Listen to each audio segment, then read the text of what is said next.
BA part 3 में पढ़ने वाले जो हिस्ट्री ऑनर्स रखे हुए हैं सभी विद्यार्थियों को एक बार पुनः मेरे यूट्यूब चैनल में वेलकम है।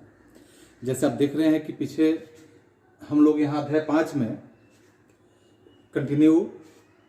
अलग अलग हमने इसे बांटने का काम किया है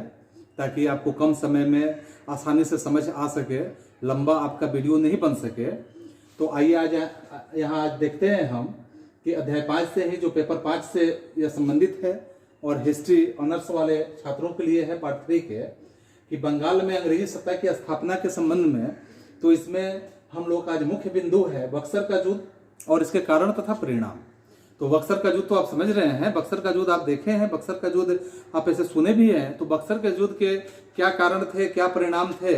इस बातों पे थोड़ी सी गहराई से हम चर्चा करेंगे आपके बीच में, जिसमें आप समझेंगे बक्सर के युद्ध के बारे में कि इसका नाम बक्सर का युद्ध क्यों रखा गया था। तो आप सीधे शब्दों में जानेंगे कि बक्सर का युद्ध जो है यह बक्सर नामक स्थान पर लड़ा गया था, जो बिहार में बक्सर एक अभी अवस्थित है। तो इसी बक्सर नामक जगह पे इस लड़ाई को लड़ा गया था अंग्रेजों के साथ और भारत के जो बंगाल का नवाब थे, इन नवाबों के बीच में यह लड़ाई लड़ा गया था। और इस लड़ाई के माध्यम से यह स्पष्ट रूप से कहा जाता है कि भारत का यह बंगाल के क्षेत्र में यह अंग्रेजों द्वारा तीसरी सबसे महत्वपूर्ण लड़ाई के रूप में है, अर्थात बक्सर की लड़ाई में ही, जैसे आप इसके पहले पढ़ चुके हैं कि प्लासी की लड़ाई। तो प्लासी की लड़ाई में जैसे कहा जाता है कि भारत पे अंग्रेजों का एक प्रभाव स्थापित हो जाना यह माना जाता है, या भारत में पूर्णतः अंग्रेजों की शासन व्यवस्था स्थापित हो जाना समझा जाता है। उसी तरह से मीर जाफर को हटा के मीर कासिम को नवाब बनाना यह बंगाल के लिए दूसरी महत्वपूर्ण घटना आप समझेंगे। फिर आप देख रहे हैं यहाँ बक्सर की लड़ाई, यह तीसरी सबसे महत्वपूर्ण घटना, यानी बंगाल की तरफ माना जाएगा कि यहाँ अंग्रेजों का प्रभाव बिल्कुल, अगर यह सही ढंग से कहा जाए तो अंग्रेज जो है यहाँ भारत के पूर्णतः स्वामी बन जाने की स्थिति में आ जाते हैं। तो इस बक्सर की लड़ाई के बारे में हम इसके कारणों को समझेंगे। तो हम समझ रहे हैं कि मीर कासिम जैसे ही मीर कासिम अवध के नवाब शुजाउद्दौला तथा यहाँ सम्राट जो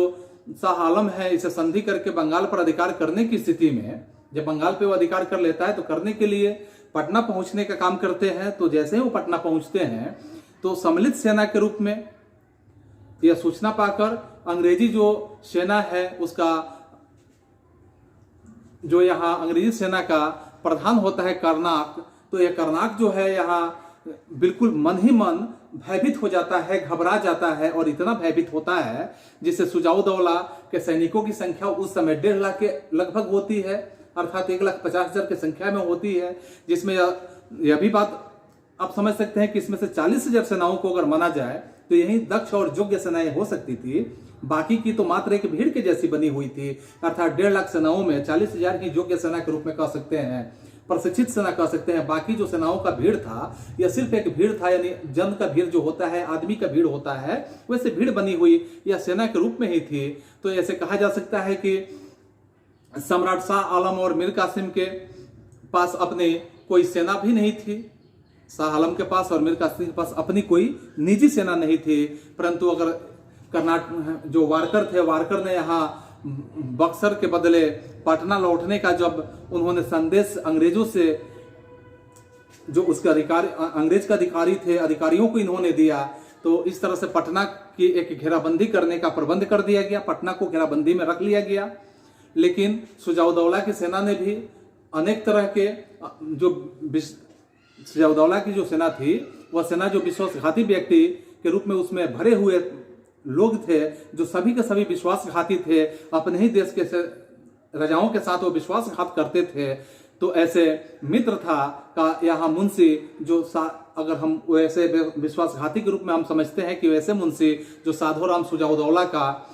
की सैनिक गतिविधियों की जानकारी प्राप्त करके यह अंग्रेजों को भेज देने का काम करता था, क्योंकि यह विश्वासघात हमेशा शुजाउद्दौला के साथ बनाए रखता था। लेकिन शुजाउद्दौला को इसके बारे में उतनी जानकारियां नहीं हो पा रही थी जितना वह शुजाउद्दौला के प्रति वह गलत कार्य कर रहा था, देशद्रोह का कार्य कर रहा था। जैनुल आबदीन भी अंग्रेजों से पत्राचार यहाँ करने का काम कर रहा था। फिर पटने की घेराबंदी जब कारगर नहीं हो पाई तो ऐसे स्थिति में आप देखेंगे कि बरसात का यह मौसम जब था और पटना की घेराबंदी करने की बात की गई थी, तो इस बरसात के मौसम में पटना की घेराबंदी नहीं हो पाया था, इसलिए पटना के बदले सुजाउद्दौला ने बक्सर में ही बरसात बिताने का अपने मन में निश्चय कर लिया। उसने सोचा कि इस बरसात के मौसम को हम यहाँ पटने के बदले बक्सर में ही बिताए। इसी बीच यह स्थिति आता है कि कार्नक जो है, कार्नक के बदले मेजर हेक्टर मुनरो को अंग्रेजों के सेनापति नियुक्त करके पटना भेजने का काम अंग्रेजों के माध्यम से किया जाता है, अंग्रेज कंपनियों के माध्यम से किया जाता है, जिसमें मुनरो जुलाई 1764 ईस्वी के समय में, यानी कि जुलाई 1764 ईस्वी में जब पटना पहुंचता है तो उसे बिल्कुल भय बना रहता है। यह इस बात से उसे डर रहता है कि देर होने पर मराठों और अफगान का सहयोग पाकर सुजाउद्दौला अंग्रेजों को पराजित करने की स्थिति में ला सकता है या पराजित कर भी सकता है। यह भय उसके मन में सता रहा है, लेकिन मुनरो ने शीघ्र ही युद्ध करने का निर्णय ले लिया। उसने सोचा कि इसमें समय अगर हम बिताते हैं तो यहाँ अफगान है, मराठे हैं, जब यहाँ सुजाउद्दौला के साथ मिलेंगे तो निश्चित रूप से अंग्रेजी सेना की हार हो सकती है, अंग्रेजों की पराजय हो सकती है। तो उसने तुरंत ही युद्ध करने का निर्णय ले लिया कि इन्हें समय नहीं मिल पाएगा, इस समय जब नहीं मिलेगा तो यह निर्णय नहीं ले पाएंगे और यहाँ अफगानों के साथ और मराठों के साथ ये समझौता भी नहीं कर पाएंगे। और ऐसे स्थिति में मुनरो के आगमन के बाद कुछ जो भारतीय सैनिक थे, इन्होंने विद्रोह किया, जिसे मुनरो ने शांत करने का प्रयास किया और इसे अंततः शांत भी किया। और सभी जो विद्रोही थे उसको तोपों से उड़ा देने में इसने सफलता भी हासिल किया। जो भी विद्रोह कर रहे थे सभी विद्रोहियों को मुनरो ने तोपों से उड़ा दिया। मुनरो ने रोहतास के जो किलेदार थे, जिनका नाम शाहूमल के रूप में आप समझ सकते हैं कि रोहतास के किलेदार के रूप में थे, शाहूमल को प्रलोभन देकर अपने पक्ष में मिला लेने का काम किए। और खासकर यहाँ रोहतास पर अंग्रेजों का जब अधिकार हो जाता है, क्योंकि प्रलोभन में यहाँ शाहूमल जो है अंग्रेजों के साथ मिल जाते हैं, तो समझिए कि अप्रत्यक्ष रूप से उस पर अधिकार ही हो जाता है अंग्रेजों का। मुनरो सोन नदी पार करके जब बक्सर पहुंचते हैं तो 23 अक्टूबर के दिन 1764 ईस्वी को अंग्रेज और तथाकथित तीन जो शक्तियां थी, या तीनों शक्तियों की जो सम्मिलित सेना थी, इसे सम्मिलित सेना के बीच में युद्ध प्रारंभ हो गया। सुजाउद्दौला के प्रतिदिन जो सैनिक का खर्च हुआ करता था, सैनिक के खर्च के नाम पर मीर कासिम से वह 11 लाख रुपये की जब मांग किए कि सेनाओं के लिए खर्च की इतनी राशि आप हमें चुकाते रहे, लेकिन उतनी भारी भरकम राशि की बात जैसे ही यहाँ पे मीर कासिम ने सुना तो उसने इसे चुकाने से इनकार कर दिया। और जैसे ही वो इनकार किया तो सुजाउद्दौला ने मीर कासिम की सारी संपत्ति छीन लेने में सफलता हासिल कर ली। जितनी संपत्ति था सुजाउद्दौला ने मीर कासिम से छीन लिया, क्योंकि सुजाउद्दौला को सेना के खर्च की जरूरत थी। और जब मीर कासिम नहीं दिए तो मीर कासिम की पूरी संपत्ति को यहाँ सुजाउद्दौला ने छीन लिया और वह स्वयं बिहार पर अधिकार करना भी चाहते थे। और ऐसे स्थिति में यहाँ अंग्रेजों के हाथ मीर कासिम को सौंपने के बदले मोहरे के रूप में उसका प्रयोग भी करना चाहता था। वह अक्सर चाह रहा था कि अंग्रेजों के हाथ में उसे सौंप दिया जाए और उसे एक मोहरा बना लिया जाए, तो यही वो प्रयोग चाहता था। लेकिन दूसरी ओर सम्राट शाह आलम जो थे, उनके पास भी अपनी कोई सेना नहीं थी, और जब उनके पास सेना नहीं थी, वह स्वयं दिल्ली की गद्दी पाने के लिए सहायता के इच्छुक बने हुए थे। वह इच्छा प्रकट कर रहे थे तथा अंग्रेजों के माध्यम से उन्हें आश्वासन मिला था। तो इस आश्वासन को लेने के बाद यहाँ युद्ध के प्रति वे बिल्कुल उदासीन हो चुके थे, उन्हें युद्ध से कोई मतलब ही नहीं था। ऐसी परिस्थिति में बक्सर का युद्ध जो था, प्रातः हम ऐसे समझेंगे कि 9 बजे प्रारंभ होता है। बक्सर के युद्ध का समय जो होता है यह 9 बजे प्रारंभ होता है और दोपहर 12 बजे तक यह युद्ध ही समाप्त हो जाता है। यानी 3 घंटे का यह बक्सर का युद्ध होता है, जिसमें अंग्रेजी हुकूमत भारत के लिए सर्वमान्य हो जाती है। युद्ध में भयंकर गोलीबारी होती है 3 ही घंटे के अंदर, और भयंकर गोलीबारी के साथ साथ सुजाउद्दौला की सेना जो है भीड़ के एक समान वह दिख रही थी, और भीड़ के समान ही थी। अंग्रेजी तोपों के सम्मुख अवध के जो घुड़सवार थे या घुड़सवार फौज के रूप में जो वहां पे थे अवध के, कोई काम नहीं कर सकते थे, क्योंकि तोपों के सामने अवध के घुड़सवारों को कोई औकात ही नहीं थी, कोई क्षमता ही नहीं थी कि तोपों का जवाब दे सके। यहाँ अंग्रेजों की जब विजय मिलती है तो विजय अंग्रेजों की हो जाती है, और दोनों पक्षों की ओर से काफी सैनिक हताहत होने की पुष्टि होती है, क्योंकि नवाब की सेना जो है, नवाब की सेना में मरने वालों की संख्या अगर देखा जाए तो सबसे अधिक देखी जा सकती है कि नवाब की सेना में सबसे ज्यादा मरने वालों की संख्या थी, जिसमें सुजाउद्दौला को अपनी सेना पीछे हटा लेने के लिए विवश हो जाना पड़ता है। और इस तरह से बक्सर के युद्ध में पराजय होने के बाद से सम्राट शाह आलम की सेना वहाँ शाह आलम की जो सेना है, शाह आलम ने अंग्रेजी सेना के साथ अपना डेरा डाल लेते हैं। और अंग्रेजों में जैसे देखा जाए कि अंग्रेजों ने बादशाह का स्वागत भी सही ढंग से करते हैं। और सुजाउद्दौला की दीवान तथा बेनी बहादुर के माध्यम से अगर हम समझें इस बात को, सुजाउद्दौला से इन्हें संधि करने के लिए विवश होना पड़ता है। लेकिन सुजाउद्दौला ने संधि की बात अस्वीकार कर दिए। और जैसे सुजाउद्दौला संधि की बात अस्वीकार किए, तब नवाब जो थे सुजाउद्दौला और अंग्रेजों के बीच में जो चुनार था तथा कड़ा जगह, जो आपको इसके पहले के सीरीज है उसमें जिक्र मिला है कि चुनार का किला और कड़ा का किला जो आपका इलाहाबाद में है, इसके पास लड़ाइयाँ फिर होती है। युद्ध में पराजित होकर सुजाउद्दौला क्या करते हैं कि यहाँ अंग्रेजों के साथ उन्हें भी मजबूरन संधि कर लेनी पड़ती है। और सुजाउद्दौला जब अंग्रेजों से संधि कर लेते हैं तो अंग्रेजों और सुजाउद्दौला के बीच संधि कराने में अगर कहा जाए तो राजा सिताब राय की भूमिका सबसे महत्वपूर्ण समझी जा रही है कि सिताब राय के माध्यम से ही यह संधि कराया जा रहा है। उस समय सुजाउद्दौला को 60 लाख रुपये क्षतिपूर्ति के रूप में अंग्रेजों को देने पड़ जाते हैं और 60 लाख रुपये भुगतान के रूप में इलाहाबाद का किला है और कड़ा का क्षेत्र जो है मुगल बादशाह शाह आलम के लिए छोड़ देने की स्थिति में उन्हें मजबूर होना पड़ता है। फिर गाजीपुर और पड़ोस के जो क्षेत्र है ये अंग्रेजों को दे देना पड़ता है। एक अंग्रेज वकील को अवध के दरबार में हमेशा रहने की आज्ञा देनी पड़ती है कि वकील जो चाहेगा हर तरह के राज्य की गतिविधियों का वो खबर रखेगा कि राज्य के अंदर कोई षड्यंत्र तो अंग्रेजों के प्रति नहीं हो रहा है। तो ऐसे वकील रखने की यहाँ विवश हो जाते हैं तथा दोनों पक्ष एक दूसरे के शत्रु को अपना शत्रु समझने का इस समझौते का माध्यम से आश्वासन भी देते हैं, जिसमें अगर स्पष्ट रूप से समझा जाए तो मीर कासिम का जो सपना है वह बिल्कुल चकनाचूर हो जाता है। और मीर कासिम के सपने चकनाचूर हो जाने के साथ संपत्ति जब उनका छीन लिया जाता है सुजाउद्दौला के माध्यम से, तो उसे काफी अपमानित भी किया जाता है, क्योंकि संपत्ति भी नहीं रहता है और अपमान का शिकार भी यहाँ मीर कासिम को होना पड़ता है। जिसमें मीर कासिम वहाँ दिल्ली चले जाते हैं, जहाँ शरणार्थी के रूप में अपना जीवन बहुत ही कठिनाइयों के साथ व्यतीत भी करते हैं। तो इस तरह से हमने देखा कि यहाँ बक्सर के युद्ध के कारणों के बारे में हमने समझा। फिर हम इसके महत्व, इसके परिणाम के बारे में जब हम जिक्र करते हैं तो इसके परिणाम के बारे में देखेंगे कि भारत में, जैसे पहले ही मैंने जिक्र किया हुआ था कि भारत के जो निर्णायक युद्धों में अगर हम बक्सर के युद्ध का परिणाम समझें तो यह अधिक महत्वपूर्ण समझा जाता है। इसका महत्व होने का कारण क्या होता है, क्योंकि बक्सर का युद्ध जो है बंगाल में तीसरा क्रांति का एक प्रतीक समझा जाता है और सबसे महत्वपूर्ण यह क्रांति के रूप में भी समझा जाता है। पहली क्रांति जैसे मैंने जिक्र किया था कि प्लासी का युद्ध हुआ था। फिर अब 1760 ईस्वी में मीर जाफर को हटाकर मीर कासिम को अवध का नवाब, यहाँ बंगाल का नवाब बना लिया जाता है। तथा इस तरह स्पष्ट रूप से कहा जा सकता है कि अंग्रेजों के द्वारा जो बंगाल में एक तरह का नाटक खेला जा रहा था, और वह नाटक जो था कि उसके तृतीय और अंतिम दृश्य को अगर कहा जाए तो यहाँ परिप्रेक्ष बक्सर के युद्ध में हम समझ सकते हैं कि बक्सर के युद्ध में यह पृष्ठभूमि तैयार होता है, क्योंकि बंगाल पर यहाँ अंग्रेजों का जो वास्तविक रूप है, वास्तविक अधिकार है, यह अधिकार यहाँ पे अंग्रेजों का हो जाता है। और जैसे ही बंगाल पर अंग्रेजों का वास्तविक अधिकार होता है तो उत्तर भारत की राजनीति पर उनका प्रभाव और ज्यादा बढ़ जाता है, क्योंकि इसके पहले वो इतने प्रभावी नहीं थे तो उनका प्रभाव और ज्यादा बढ़ जाता है। और बक्सर के युद्ध में जो जैसे बक्सर का युद्ध होता है तो इस युद्ध में अवध के नवाब सुजाउद्दौला की पराजय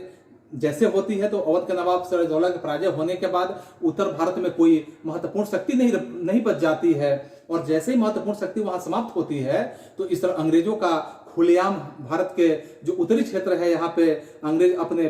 संपूर्ण ढंग से जिस तरह वो चाहते थे उस तरह से अपने व्यापार व्यवसाय और राजनीतिक गतिविधियों को अपनाने का काम करना शुरू कर दिए थे। खासकर हम कह सकते हैं कि दिल्ली का सम्राट शाह आलम भी यहाँ बंगाल के नवाब जो बंगाल और बिहार को स्वीकार करने को यहाँ तैयार थे, और मुगल सम्राट नाम मात्र के लिए अगर समझा जाए तो यहाँ नाम मात्र के लिए अगर हम समझे तो अपना अधिकार के रूप में यहाँ सुरक्षित रखकर अंग्रेजों से किसी प्रकार का समझौता हुआ,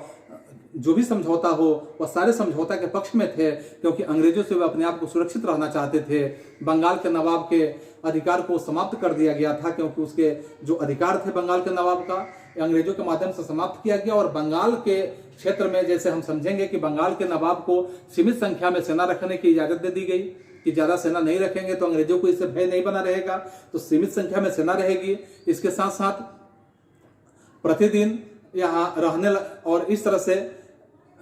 भविष्य में वह मीर कासिम, जैसे वहां मीर कासिम की तरह अंग्रेजों का विरोध कोई करने वाला नहीं रह सके, ऐसे स्थितियों से अंग्रेजों ने अपने आप को सुरक्षित कर लिया। बंगाल के नवाब के यहाँ अगर यह स्थिति समझा जाता है कि बंगाल के नवाब के यहाँ एक अंग्रेज प्रतिनिधि रहेगा, इस बात का भी समझौता में जिक्र किया गया था कि अंग्रेज के खिलाफ कोई भी षड्यंत्र अगर रचा जाता है तो वह अधिकारी जो होगा अंग्रेजों को सूचित कर पाएगा, अंग्रेजी कंपनी को सूचित कर पाएगा। और इस तरह से बक्सर के युद्ध में अंग्रेजों की जितनी हानि उठानी पड़ी उसकी क्षतिपूर्ति के रूप में मीर जाफर को करनी पड़ गई, क्योंकि मीर जाफर को एक दूसरा लालच घिरा हुआ था। उनको यह पता चल रहा था कि मीर कासिम हटेगा तो फिर से यहाँ बंगाल की गद्दी पर वह विराजमान होंगे, तो यह मीर जाफर जो थे उनको यह क्षतिपूर्ति करनी पड़ गई। और बक्सर के युद्ध में अंग्रेज की जितनी हानि हुई तो यहाँ बताया गया कि मीर जाफर के साथ उतनी क्षतिपूर्ति करने के लिए वो तैयार थे। बंगाल, बिहार और उड़ीसा के दीवाने मिल जाने से अंग्रेजों की जो माली हालत थी वो माली हालत काफी सुदृढ़ हो गई, इतनी सुदृढ़ हो गई कि उत्तर भारत के सत्ता विस्तार का यहाँ उन अंग्रेजों के लिए द्वार जो था वो बिल्कुल खुल गया। और मराठों के साथ संघर्ष करने के लिए अंग्रेज तत्पर हो गए और अंततः भारत विजय करने में वे पूरी तरह से सफल हो गए, क्योंकि संपूर्ण भारत पे अंग्रेजों का इसी माध्यम से विजय हो जाता है। और इस दृष्टि से अगर हम देखते हैं तो एक इतिहासकार विसेंट स्मिथ ने भी अपने विचारों को यहाँ व्यक्त करते हुए कहते हैं कि यह विजय जो था पूर्ण रूप से निर्णायक थी और इसने पलासी के अधूरे काम को पूरा कर दिया, कि पलासी में जो काम पूरा नहीं हो पाया था उसमें वह सारे कार्यों को बक्सर का युद्ध ने पूरा कर दिया। फिर यहाँ दूसरे इतिहासकार डॉक्टर सरकार और दत्त भी अपने विचारों को रखते हुए हम लोग के बीच में प्रस्तुत करते हैं कि पलासी के युद्ध की अपेक्षा बक्सर के युद्ध था इसका परिणाम आर्थिक निर्णायक सिद्ध होता है अंग्रेजों के लिए। तो इस तरह बक्सर का युद्ध जो है सैनिक दृष्टि से अधिक महत्वपूर्ण समझा जाए तो इसमें कहीं कोई दूसरा राय नहीं हो सकता है, क्योंकि बक्सर के मैदान में अवध के नवाब जो है, अवध के नवाब की विशाल सेना की पहली बार अंग्रेजों का आमने सामना जब होता है तो अंग्रेजों के पास केवल 8000 ही सैनिक थे। जो अभी जिक्र किया गया था कि अंग्रेजों के पास मात्र 8000 सेना थे, और यहीं अवध के नवाब सुजाउद्दौला के पास कितने थे तो 1.5 लाख सेना थी। उनकी तुलना में नवाब की फौज कई गुना अधिक थी। यह स्पष्ट रूप से समझ सकते हैं, देख रहे हैं कि यहाँ आंकड़ों का खेल किस प्रकार का है, 8000 और 1.5 लाख। तो ये आंकड़ों का खेल है जिसमें अभी बताया गया कि 40,000 उसमें कामयाब थे, बाकी उसमें मात्र भीड़ बटोर के वह सेनाओं का एक भीड़ बना हुआ था। तो वह भी जो थी 40,000 लड़ने वाली जो सेनाएं थी उनके पास आधुनिक तरह के अस्त्र शस्त्र नहीं थे, तोप नहीं थे, और अंग्रेजों के तोपों के सामने वह जो सुजाउद्दौला की सेना थी वह टिक नहीं सकी। युद्ध सही अर्थ में यह लड़ा गया था और दोनों पक्षों में हताहत होने की संख्या जो थी अधिक अगर कहा जाए तो यह नवाब के सेनाओं की संख्या उन्हीं का ज्यादा हताहत हुआ था। मुख्य रूप से बक्सर के युद्ध शक्ति प्रदर्शन और काम अंग्रेजों में पहली बार यह अंग्रेजों ने करके दिखाया था, और उसने सैनिक श्रेष्ठता का भी कुशलता से प्रमाणित करके दिखाया था कि सैनिक श्रेष्ठता जो है यानी कम संख्या में भी हम ज्यादा संख्या को पराजित कर सकते हैं। लेकिन वास्तविक रूप से अगर कहा जाए कि बसा शाह आलम और मीर कासिम के पास अपनी कोई सेना भी नहीं थी, इसमें बिल्कुल संदेह नहीं प्रकट किया जा सकता है कि सुजाउद्दौला काफी शक्तिशाली था। बक्सर की पराजय जो थी वह भारतीय सैनिक संगठन की त्रुटियों को यहां दर्शाती है कि भारत के अगर सैनिक संगठन सही ढंग से संगठित हुआ रहता तो शायद इतनी छोटी सी संख्या भारतीय इतनी भारी संख्या को पराजित नहीं कर सकती थी। कुछ विश्वासघात करने वाले भी लोगों का जिक्र जैसे आपको दिखाया गया है तो बक्सर के मैदान में ये दिख रहे हैं कि ये विश्वासघाती भी थे जो यहाँ नवाब के साथ रहते हुए भी अंग्रेजों के चमचे के रूप में काम करते थे। लेकिन इनमें सैनिकों के द्वारा जो युद्ध नीति अपनाई गई थी उसकी असफलता को देखकर अन्य भारतीय जो शासकों की आंखें खुल गई और उन्होंने अंग्रेजों से युद्ध प्रणाली अपनाने का काम कर लिया। इस तरह आर्थिक दृष्टि से ईस्ट इंडिया कंपनी जो थी इसको 1765 ईस्वी में बंगाल में, बिहार में और उड़ीसा की दीवानी बक्सर के युद्ध के रूप में या बक्सर के युद्ध के फलस्वरूप ही प्राप्त होता है। यह दीवानी रूपी जो अधिकार है अंग्रेजों को प्राप्त हो जाता है। दीवानी प्राप्त करके यहाँ अंग्रेज जो है अंग्रेजों ने बंगाल और बिहार की लूट प्रारंभ कर दिया, यानी जितना वो चाहते थे उतना लूटना शुरू कर दिया। और दोहरे शासन की मार से बंगाल प्रांत की लगान व्यवस्था जो थी, यहाँ के उद्योग धंधे जो थे और व्यापार को काफी हानि पहुंचना शुरू हो गए और बंगाल की प्रजा जो थी दोहरे शासन की शिकार बनी हुई थी। और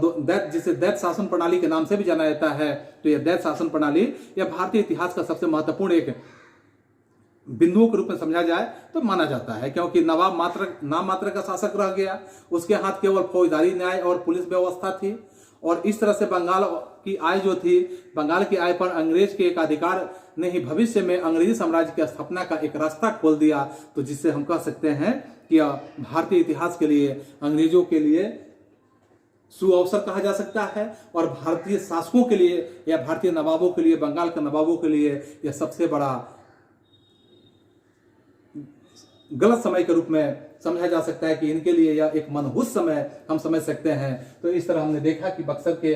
युद्ध के कारण और इसके परिणामों को समझा। तो आज का सीरीज हम लोग का यही समाप्त होता है। पुनः हम मिलते हैं अगले क्लास में। तब तक आप सभी को एक बार पुनः धन्यवाद।